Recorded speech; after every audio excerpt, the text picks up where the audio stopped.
ఆ సొల్లు వాగుడు వాగే కేటీఆర్ కి సవాలు విసురుతున్నా. బిడ్డ ఇవాళ నేనే ముఖ్యమంత్రి, నేనే పిసిసి ప్రెసిడెంట్ను. రేపు రాబోయే పార్లమెంట్ ఎన్నికల్లో నేను సవాలు విసురుతున్నా. నీ చేతనైతే దమ్ముంటే నువ్వు మగోడివైతే ఈ తెలంగాణ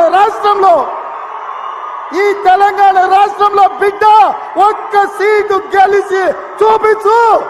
నీ అయ్యా నువ్వు వస్తావో నీ అయ్య వస్తాడో మా కార్యకర్తలు చూసుకుంటారు. బిడ్డ నువ్వు అనుకుంటున్నావా అల్లాటప్పగాడని?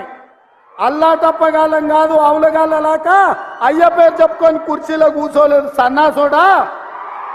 కింది నుంచి కార్యకర్తగా కష్టపడి జెండాలు మోసి లాఠీ దెబ్బలు విని నీ అక్రమ కేసులు ఎదుర్కొని చెర్లపల్లి చెంచల్ కూడా జైల్లో మగ్గినా భయపడకుండా